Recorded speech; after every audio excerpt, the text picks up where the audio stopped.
Кыргызстан эгемендик алгандан баштап соңку тарыхына көз чаптырсак, динге кысым кылуу, дин кызматкерлерин куугунтукка алуу, мечиттерди бузуп, имамдарды камап же жазага тартуу сыяктуу динге каршы мамлекет тарабынан зулумдук кылды деген окуяларды таба албайсыз. Тескерисинче, чектөөсүз дин эркиндигине кепилдик берилип, жерлерде жаңыдан курулуп, ачылып жаткан мечиттердин, сыйынуу жайларынын жана диний окуу жайлардын саны күн санап өсүп жаткандыгына жана мамлекет тарабынан жарандардын диний муктаждыктарын канааттандырууга толук шарт түзүп жаткандыгына күбө болосуз.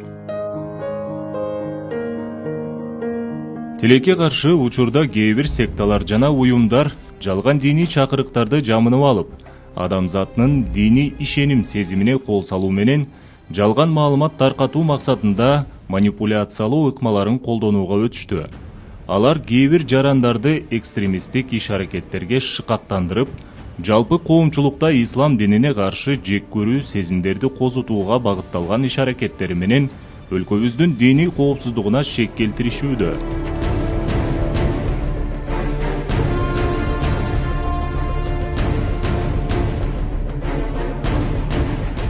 Мындай уюмдардын сап башында турган адашкан секталардын бири дүйнөнүн көп мамлекеттеринде экстремисттик деп таанылган Хизбут Тахрир уюму. Аталган уюм өзүнүн ислам шариятына түп тамырынан карама каршы келген экстремисттик иш-аракеттерине мумун мусулмандарды тартуу үчүн акты кара, караны ак деп көрсөткөн жалган маалыматтарды кеңири колдонот.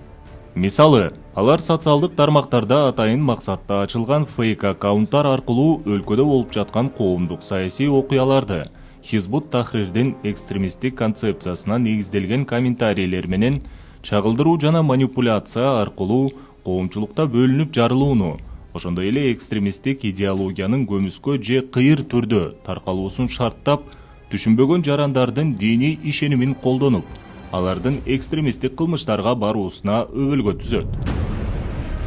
Ошондой эле алар укук коргоо органдары тарабынан терроризмге жана диний экстремизмге каршы жүздөгөн иш-чараларын динге болгон кысым же зулумдук катары көрсөтүүгө аракеттенишет. Бул үчүн алар калп, жалган маалыматтарды кеңири колдонушат.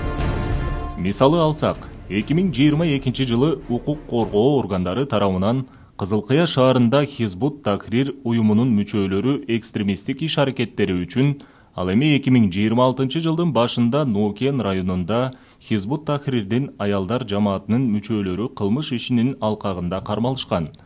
Өз кезегинде Хизбут Тахрир мүчөлөрү аталган эки окуяны Кыргызстанда күч түзүмдөрү дааватчыларды кармашты, Алла Таалага ишенген үчүн кармалды деген маанайда чагылдырып, коомчулукту адаштырууга аракет жасашууда. Мындай билдирүүлөрдөн кийин айрым интернет колдонуучулары Хизбут Тахрирдин чагымчыл аракетине алдырып, өлкөдө ислам динине каршы кысым жүрүп жатат деген пикирде калгандар да жок эмес. Бирок терең ой жүгүртө билген жарандар аталган уюмдун